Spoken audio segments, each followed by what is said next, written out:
میں اب دل کے چمکانے کے لیے دعا اعلیٰ حضرت نے ہمیں یہی سکھائی، بارگاہ مصطفیٰ میں چمک تجھ سے پاتے ہیں سب پانے والے، میرا دل بھی چمکا دے چمکانے والے، برستا نہیں دیکھ کر ابر رحمت، بدوں پر بھی برسا دے برسانے والے۔ السلام علیکم ورحمۃ اللہ وبرکاتہ۔ دوستو، مفتی سلمان رضا اظہری کا بہت ہی پیارا بیان ہے۔ اس بیان میں ہم جانیں گے کہ نفسانی خواہشات کو کیسے قابو میں کیا جاتا ہے۔ دوستو، بہت ہی پیارا بیان ہے، بیان پورا دیکھنا۔ تو ویڈیو شروع کرتے ہیں۔ برادران ملت اسلامیہ، السلام علیکم ورحمۃ اللہ وبرکاتہ۔ الحمد للہ وکفا وسلام علی حبیبہ المصطفیٰ، اما بعد فاعوذ باللہ من الشیطان الرجیم، بسم اللہ الرحمن الرحیم۔ وَأَمَّا مَنْ خَافَ مَقَامَ رَبِّهِ وَنَهَى النَّفْسَ عَنِ الْهَوَىٰ فَإِنَّ الْجَنَّةَ هِيَ الْمَأْوَىٰ۔ صدق اللہ مولانا العظیم۔ بارگاہ رسالت معاذ صلی اللہ علیہ وسلم میں درود پاک کا ہدیہ پیش کریں۔ اللہم صلی علی سیدنا و مولانا محمد معدن الجود والکرم وآلہ واصحابہ الکرام وابنہ الکریم وبارک وسلم صلاة دائمة سرمدا ابدا۔ عزیزان گرامی وقار، آج بڑی خوشی و مسرت کا دن ہے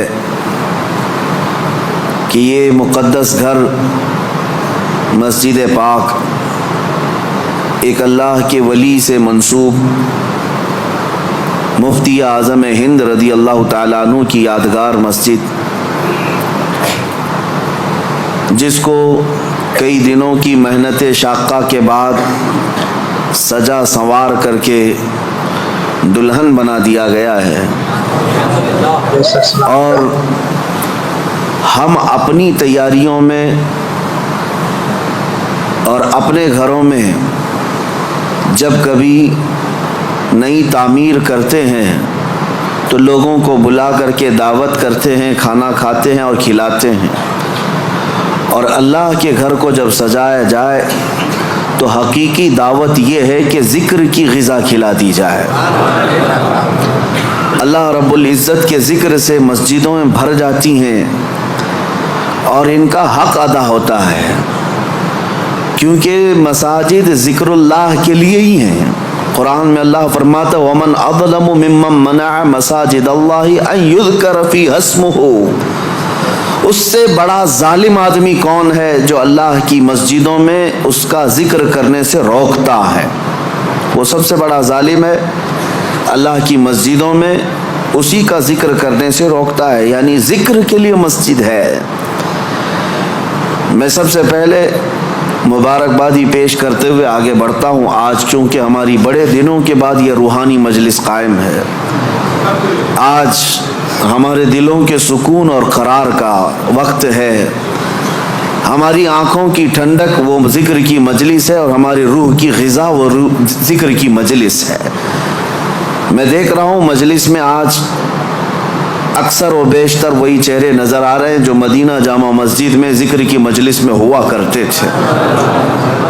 وہ اس لیے موجود ہیں کہ بھوکے کو جب غذا مل جائے وہ اس علاقے میں پہنچ ہی جاتا ہے، اور ذکر کی عادت کھانے سے بھی زیادہ عزیز ہوا کرتی ہے۔ جو لوگ ان مجلسوں کے مسلسل حاضر باش رہے انہیں پتہ ہے کہ ان مجالس سے ہمارے دلوں میں کیسا قرار آتا ہے، کیسا اطمینان اور کیسا سکون ملتا ہے۔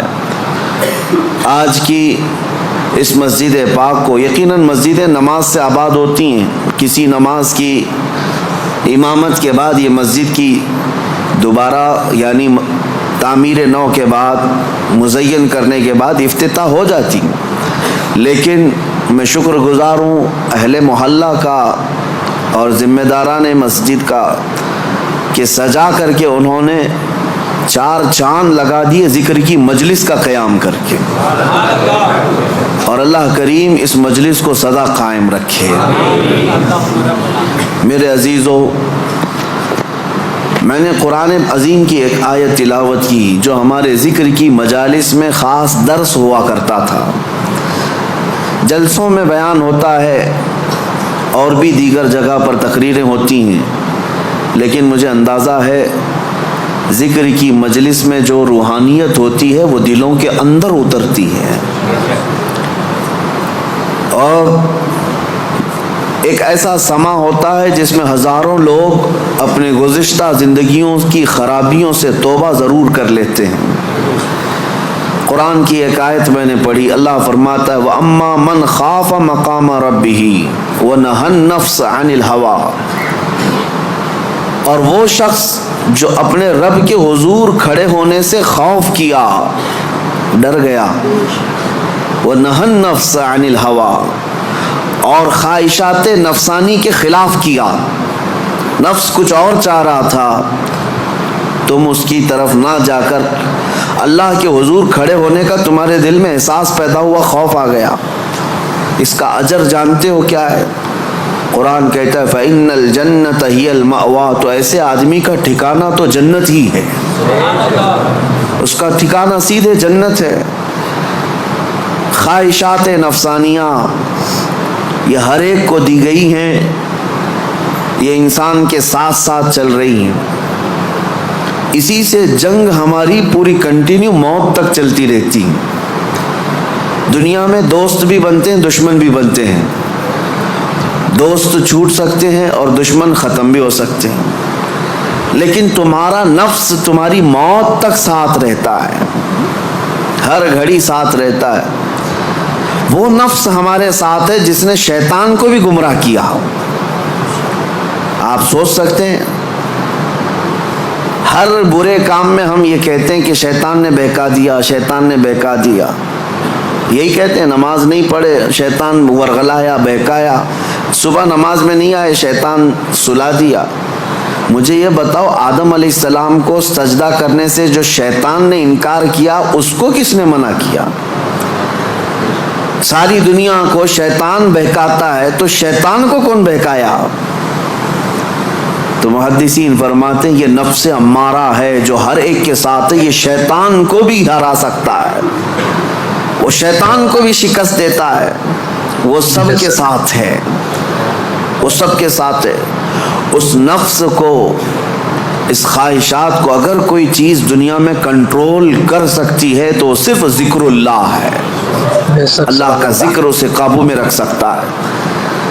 باقی اس قدر خطرناک ہے خواہشات نفسانیہ کہ بعض لوگ یہ سمجھتے ہیں کہ جوانی ختم ہونے کے بعد بڑھاپے میں کوئی خواہش نہیں ہوتی، بلکہ بہت سارے بوڑھوں کو زنا کرتے ہوئے دیکھا گیا. اور میرے آقا صلی اللہ علیہ وسلم فرماتے ہیں روئے زمین کے سب سے بدترین لوگ ہوں گے وہ جن کی طرف قیامت کے دن اللہ نظر بھی نہیں فرمائے گا. کچھ لوگوں کے بارے میں حدیث میں ہے قیامت کے دن رب تعالیٰ ان کی طرف نظر بھی نہیں فرمائے گا. یہ کون لوگ ہیں جو بڑھاپے میں بھی جا کر گناہ نہ چھوڑ سکے؟ اور وہ کون سے بوڑھے ہیں جو بڑھاپے میں بھی نہیں چھوٹ سکے ان سے گناہ؟ یہ وہی لوگ ہیں جو خواہشات نفسانی کے غلام تھے. مولا علی کرم اللہ وجہہ الکریم فرماتے ہیں اللہ نے ہر ایک کے ساتھ نفس بھی دیا، عقل بھی دیا.